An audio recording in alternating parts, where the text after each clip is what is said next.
Assalamualaikum warahmatullahi wabarakatuh. Saya Faranora Zaina Fitri, NPM 2190101124, mata kuliah Isu Strategi PAI Kontemporer. Di sini saya akan membuat video dokumenter tentang PAI dan environmental degradation. Ya, di sini yang pertama, baiklah, saya di sini akan mengenai kerusakan alam karena manusia.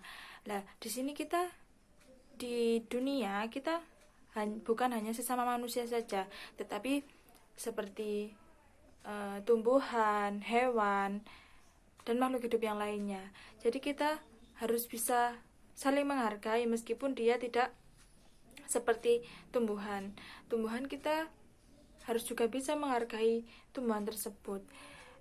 Di sini baik kita awali dari environmental degradation atau degradasi lingkungan. Jadi degradasi lingkungan adalah proses di mana lingkungan alam mengalami kerusakan melalui penipisan sumber daya seperti udara, air, dan tanah. Perusakan ekosistem, perusakan habitat, dan kepunahan. Saat ini banyak sekali di kebun binatang atau di taman safari lainnya seperti badak, kan banyak yang sudah punah karena habitatnya dirusak dengan manusia sendiri. Jadi untuk itu kita harus bisa, karena dia bertempat seperti di hutan ada penebangan liar. Jadi saat itulah habitatnya punah karena itu ulah manusia. Degradasi lingkungan ini dalam berbagai jenis ketika habitat alam dirusak atau sumber daya alam habis sehingga lingkungan menjadi rusak. Upaya untuk mengatasi masalah ini itu adalah meliputi dengan perlindungan lingkungan dan pengelolaan lingkungan. Kita membuat sistem penghijauan dan dijaga secara ketat hutan liar itu. Jadi kita bisa menjaga habitat-habitat tersebut. Di sini sudah banyak organisasi internasional mengakui degradasi lingkungan adalah sebagai salah satu ancaman utama yang dihadapi planet, maksudnya dihadapi di dunia ini, karena banyak sekali ancaman bumi. Karena apa? Karena manusia hanya diberi satu bumi untuk apa? Untuk dikerjakan, dan jika lingkungan menjadi terganggu dan tidak dapat diperbaiki, itu bisa berarti akhir dan keberadaan manusia. Seperti sekarang kan banyak sekali hutan atau lingkungan yang lainnya seperti di laut, di pantai, menjaring ikan dengan listrik itu juga tidak boleh karena akan merusak alam sekitarnya di laut tersebut. Belum pernah sebelumnya dalam sejarah panjang bumi nasib semua makhluk hidup dalamnya ditentukan oleh satu spesies. Maksudnya dalam satu spesies itu adalah yang kita manusia, yang kita ancaman dari deforestasi, modifikasi genetik, perburuan liar, polusi air, polusi udara, dan itulah manusia yang terbakar karena egonya sendiri. Jadi mereka punya ego, aku harus gini. Itu yang bikin membuat populasi itu punah.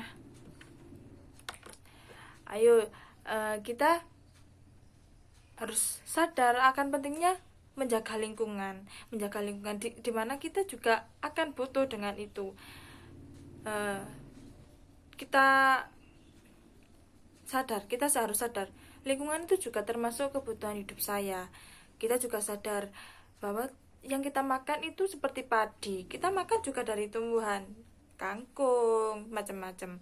Itu kan harus kita jaga betul karena itu sumber pakan kita, untuk kita makan. Maka kita harus menjaga betul untuk tadilah.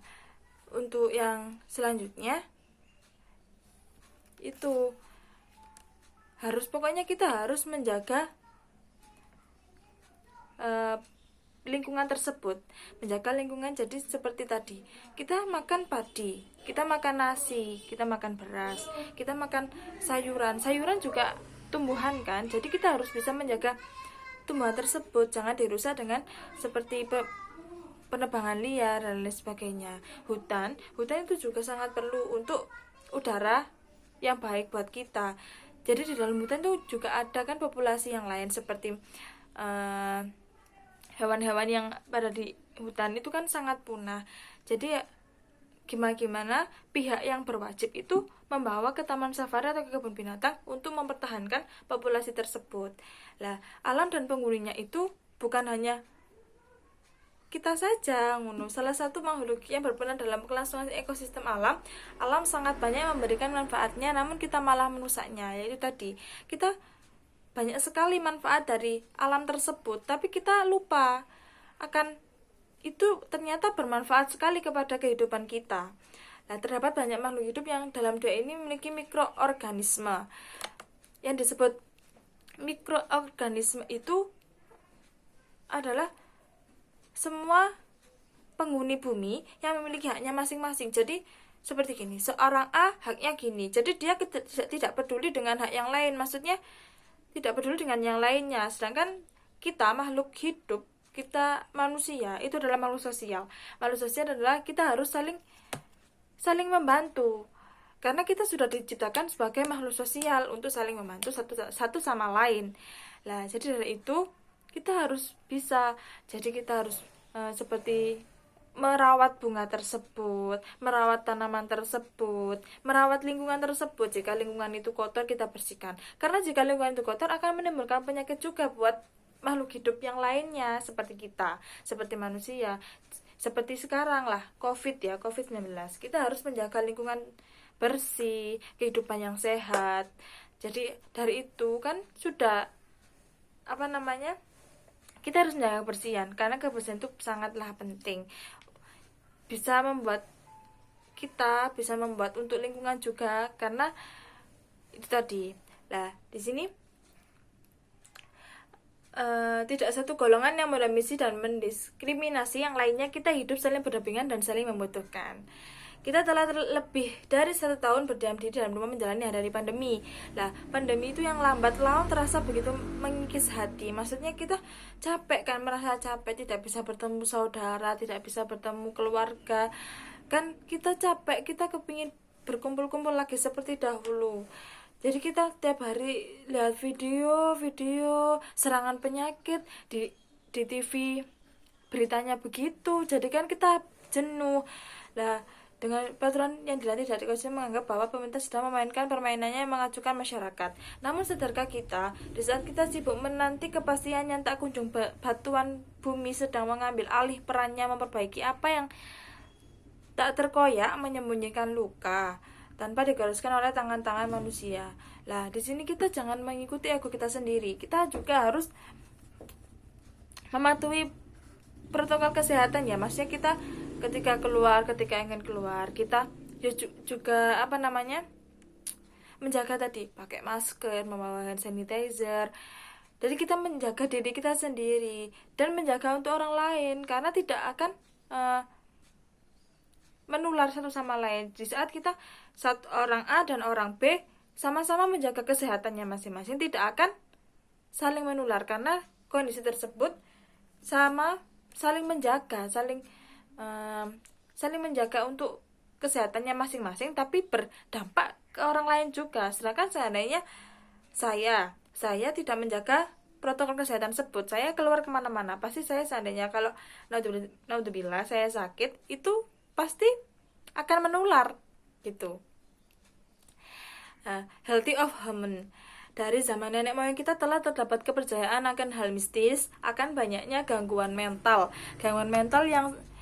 yang sampai jumpa masih banyak kita jumpai. Lantas ketika kesehatan itu sedang terganggu dan dialami oleh orang banyak, pastilah kita akan merasa terkejut akan perubahan seperti itu. Seperti awalnya di Cina ya, COVID ini di Cina, kita biasa saja, tapi juga takut ke Indonesia. Lah, dengan itu terus datang ke Indonesia. Lah,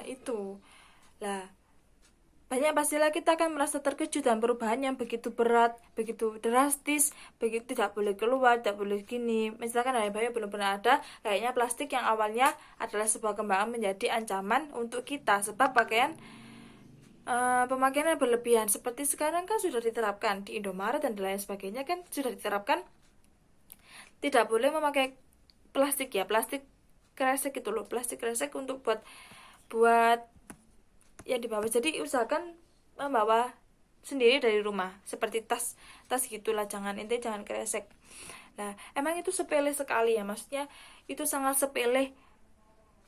Alah, bawa tuh mas kresek dek kono ae gitu kan biasanya. Lah itu yang ego kita sendiri lah, sedangkan berdampaknya itu sangat sangat besar sekali untuk semua orang, semua lingkungan. Jadi usahakan itu kita juga sadar, satu persatu orang akan sadar, semua akan terkurangi beban itu tersebut. Jadi seandainya kita gak boleh pakai plastik, ya wis lah, gak usah pakai plastik dulu. Kita bawa kresek, bawa tas dari rumah, tas kain gitu.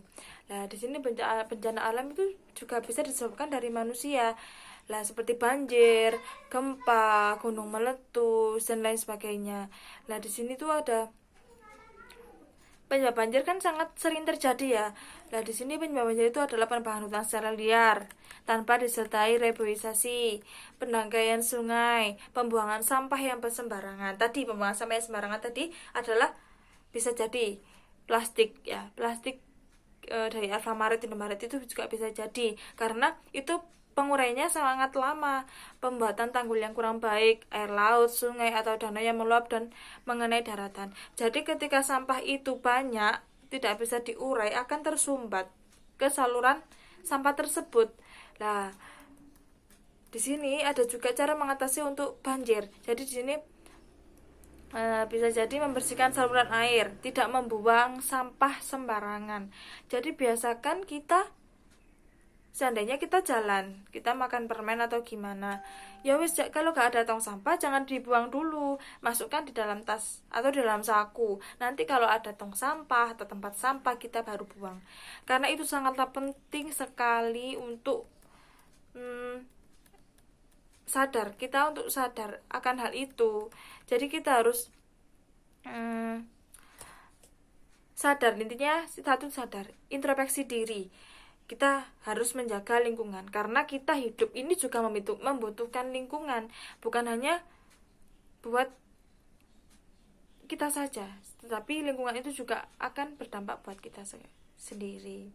Nah, untuk kesimpulannya, kita harus menjaga ego kita, menurunkan ego kita. Kita gak boleh egois. Seandainya kita gini, gak boleh. Ya udah, kita harus mereda diri kita sendiri. Seperti tadilah, biasakan sadar untuk membuang sampah. Itu saja, hal yang kecil saja. Itu lakukan setiap kamu tidak menemukan tong sampah, kamu jangan membuang sampah itu sembarangan. Letakkan di sakumu atau letakkan di tasmu. Itu yang sangat penting untuk menjaga lingkungan. Terus juga merawat, jangan mengotori lingkungan, jangan merusak lingkungan. Itu yang sangat penting, karena kita di dunia ini tidak hidup manusia saja, yang lain juga ada, seperti ya tadi hewan, tumbuhan dan lain sebagainya. Jadi kita harus saling kesinambungan. Ya, cukup itu saja. Terima kasih. Wassalamualaikum warahmatullahi wabarakatuh.